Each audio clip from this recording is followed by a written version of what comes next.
Story તમાશો. ગામના છેડે એક નાનું ઘર હતું. એ ઘરમાં આવર પોતાના વૃદ્ધ મા સાથે રહેતો હતો. બાળપણથી જ જીવન અને હસવા કરતાં વધારે રડવાનું શીખવ્યું આવ્યું હતું.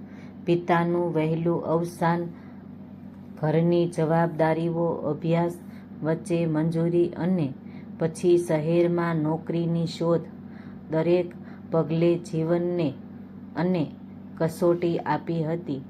છતાં આવરને એક વાત પર વિશ્વાસ હતો કે જો દિલનું દુઃખ કોઈ પોતાના માણસ સાથે વહેંચવામાં આવે તો ભાર થોડો હળવો થઈ જાય.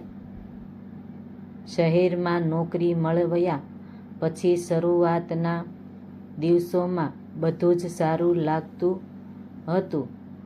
ઓફિસમાં મિત્રો બન્યા, પાડોશીઓ ઓળખામણમાં આવ્યા અને લાગતું હતું કે હવે જીવન બદલાશે.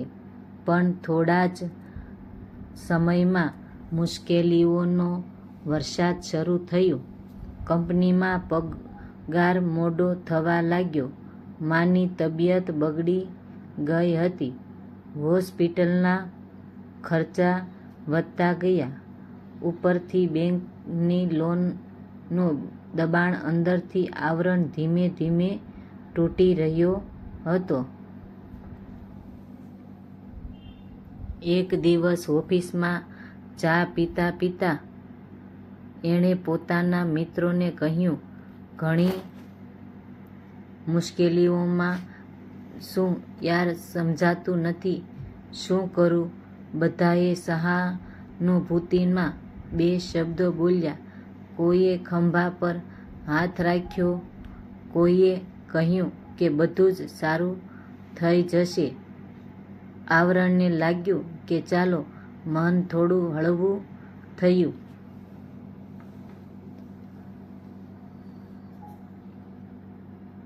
પણ બીજા દિવસે એને ખબર પડી કે આખી ઓફિસમાં એની પરિસ્થિતિ ચર્ચાની વિષય બની ગયો હતી. કોઈ કહેતો લાગે છે કે ઘણું દેવું થઈ ગયું છે, કોઈ હસીને બોલતો, આવો માણસ જવાબદારી કેવી રીતે સંભાળે? કોઈને એની ચિંતા નહોતી, બધાયને માત્ર વાર્તા જોઈ હતી. આવરવ ચૂપ થઈ ગયો. હવે એ હસતો પણ ઓછો અને બોલતો તો એથી પણ ઓછો. છતાં મુશ્કેલીઓનો અટકી નહીં. માની સર્જરી કરાવવી પડી, પૈસાની જરૂર હતી. એણે પોતાના નજીકના સગા પાસે મદદ માંગી. સગાએ કહ્યું, તું ચિંતા ન કર, હું છું ને. પરંતુ થોડા જ દિવસમાં આખા કુટુંબે ખબર પડી ગઈ કે આવરવ પૈસા માટે હાથ ફેલાવી રહ્યો છે. લગ્ન પ્રસંગમાં લોકો એની સામે મીઠું બોલતા અને પાછળથી એની હાલત પર ચર્ચા કરતા.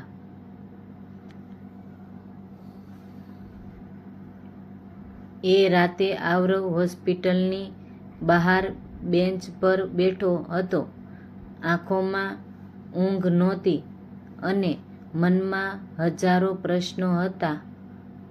ત્યારે એક વૃદ્ધ માણસ એની બાજુમાં આવીને બેઠો. એમણે પૂછ્યું, બેટા, ઘણો પરેશાન લાગે છે? આવરને પહેલી વાર અજાણ્યા માણસને સામે દિલ ખોલ્યું અને બધું કહી નાખ્યું. વૃદ્ધ શાંતિથી સાંભળતા રહ્યા, વચ્ચે એક શબ્દ પણ ન બોલ્યા.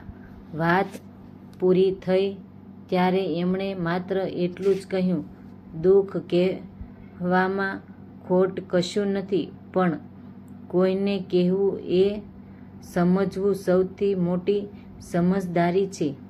દરેક કાન સાંભળવા માટે નથી હોતા. કેટલાક કાન માત્ર આગળ કહેવા માટે જ હોય છે. આ શબ્દો આવરણના મનમાં ઉતરી ગયા. સમય પસાર થતો ગયો. આવરણે ફરિયાદો કરવાનું બંધ કરી દીધું. પોતાની ઊર્જા ઉકેલ શોધવામાં લગાવી. દિવસમાં નોકરી અને રાતે ફ્રીલાન્સ કામ કરવાનું શરૂ કર્યું. ધીમે ધીમે દેવું ઓછું થવા લાગ્યું. માની સારવાર પૂરી થઈ. જીવન કરી પાડા પર આવવામાં લાગ્યું. એક દિવસ એ જ ઓફિસમાં નવા કર્મચારીઓને કોઈ મુશ્કેલી હતી.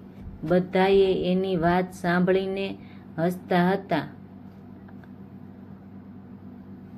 આવરવ શાંતિથી ઊભો થયો. એ યુવતીને બહાર લઈ ગયો. ચા પીવડાવી અને બોલ્યો, હું તારો તમાશો નહીં બનાવું. જો ખરેખર મદદ જોઈતી હોય તો કહેજે. યુવતીની આંખોમાં પાણી આવી ગયું. એક દિવસે આવરણે સમજ્યું કે દુનિયામાં બે પ્રકારના લોકો હોય છે. એક એવા જે તમારી પીડાને વાત બનાવીને લોકો સુધી પહોંચાડે છે અને બીજા એવા જે તમારા પીડાને પોતાની અંદર દફનાવી દે છે જેથી તમારું માન બચી રહે.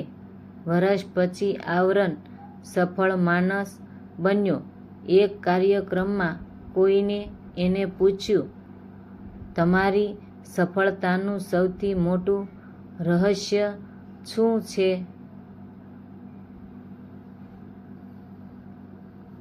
આવરણ સ્મિત કરીને બોલ્યો, મેં જીવનમાંથી એક જ પાઠ શીખ્યો છે.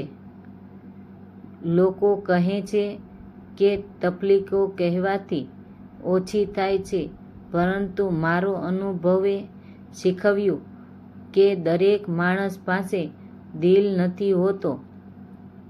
ઘણા લોકો પાસે માત્ર કાન જ હોય છે અને એ કાનમાંથી નીકળેલી વાત બીજા લોકો માટે માત્ર તમારો બની જાય છે.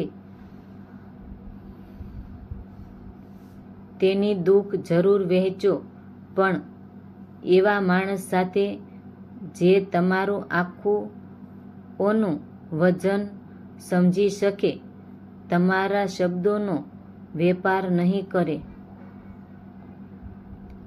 સભામાં સન્નાટો છવાઈ ગયો, કારણ કે દરેકને પોતાના જીવનમાં એવો કોઈ ક્ષણ જરૂર યાદ આવ્યો હતો જ્યારે તેણે પોતાનું દુઃખ કહ્યું હતું અને બદલાવા સહારો નહીં પરંતુ તમારો મળ્યો હતો.